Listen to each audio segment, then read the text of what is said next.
ইয়াৰ যিটো গভীৰতা খুব বাম হৈ আহিছে। বাম হৈ অহাৰ লগে লগে ইয়াৰ যিখিনি দাঁতিকাষৰীয়া অঞ্চল, বিশেষকৈ ৰঙাজান, গাভৰুটুনিজান, তৰাজুলি বা আমাৰ অন্যান্য যিখিনি আমাৰ পশ্চিমলৈকে ধৰি এটা বৃহৎ অঞ্চল এই নদীখনৰ কবলত পৰিছে।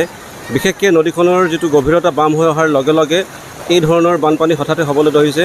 আৰু বিশেষতঃ যিবোৰ আমাৰ মাথাউৰি নিৰ্মাণ কৰা হৈছে, নিৰ্মাণ কৰা কাৰ্যবোৰ বিশেষ উন্নত মানদণ্ড হোৱা নাই।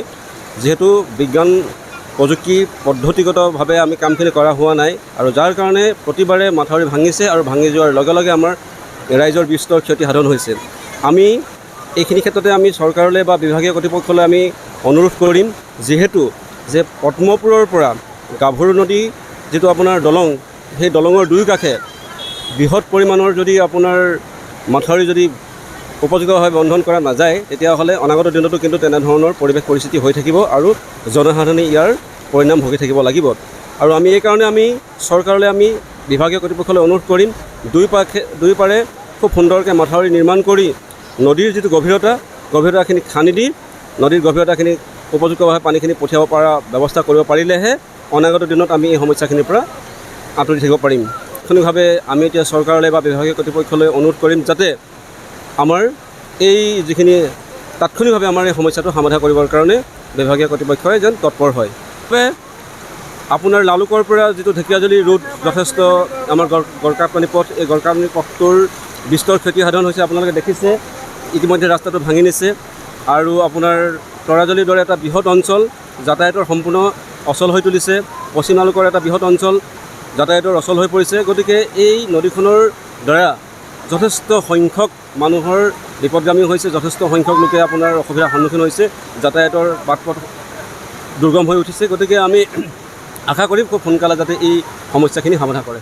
নিকটৱৰ্তী গাভৰু নদীটোত যোৱা ৰাতি এই ৰঙাজানৰ ওচৰতে যিটো আমাৰ বান্ধ আছিলে সেইটোত অলপ ক্ষতিগ্ৰস্ত হৈছে। হৈ পেলাই আমাৰ এই বিস্তীৰ্ণ গাঁৱৰ এইখিনি এৰিয়াত বানপানী সোমাইছে, আৰু এতিয়া পানীটো ওলাই যোৱা পৰিলক্ষিত হৈছে। আৰু এই বাৰণি পানীয়ে আমাৰ ইয়াতে দুটা কালভাৰটো নষ্ট কৰিছে।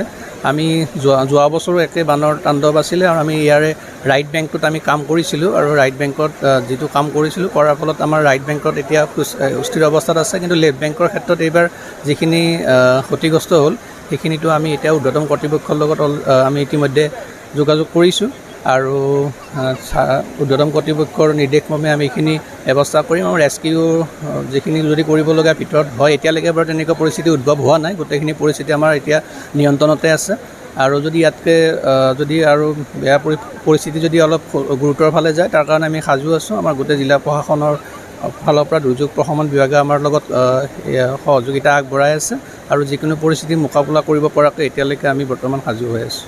আপোনালোক আমাৰ স্থানীয় যিখিনি লোক আছে সেইখিনি সকলোৱে জ্ঞাত যে আমাৰ গাভৰু নদীৰ ক্ষেত্ৰত যথেষ্ট চিলটেশ্যনখিনি হয়। আমাৰ নদীটোৰ যেতিয়াই পানী আহে এটা সম্পূৰ্ণ অঞ্চল বালিদি পুতি পেলোৱাৰ উপক্ৰম কৰে। তো সেইকাৰণে আপোনালোকে নদীটো লক্ষ্য কৰিলে দেখিব যে যিখন নদীৰ আপোনাৰ তলিটো আছে, তলিটো যথেষ্টখিনি এতিয়া বাম হৈ গৈছে। সেইকাৰণে এজাক বৰষুণৰ ফলতে আমি গোটেই দুটা অঞ্চলে পানীৰ ইনাণ্ডেশ্যনৰ কবলত পৰে।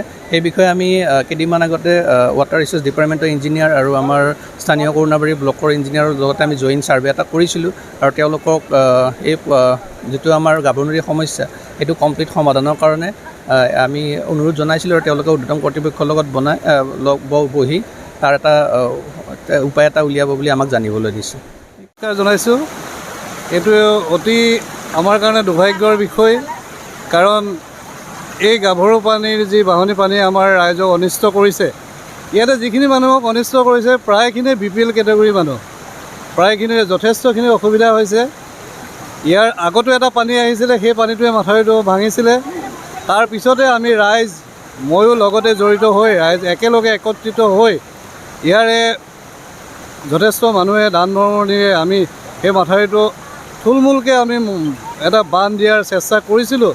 মোটামুটি আমি সফল হৈছিলোঁ পানীটো বন্ধ কৰাৰ ক্ষেত্ৰত। কিন্তু এই যোৱা ৰাতি যিটো পানী আহিলে, এটা বিশাল পানী আহি আমাৰ সেই মাথাউৰিটো কমপ্লিট আকৌ পুনৰবাৰ ভাঙি কমপ্লিট গাভৰুটুনিজান, ৰঙাজান আৰু তৰাজুলি ৰাইজক যথেষ্টখিনি অনিষ্ট কৰিছে। পানীয়ে গোটেইখিনি প্লাবিত কৰি ৰাখিছে। এতিয়াও পানী আমাৰ শেষ হোৱা নাই, কিন্তু ৰাতিৰ যিটো পানী তাতকৈ ধাৰাটো অলপ পৰিমাণে কমিছে। আৰু ইয়াৰ খেতিয়ক ৰাইজসকলে যথেষ্ট খেতি ৰুইছিলে, প্ৰায়খিনি খেতিয়ে সম্পূৰ্ণভাৱে নষ্ট হৈ গৈছে।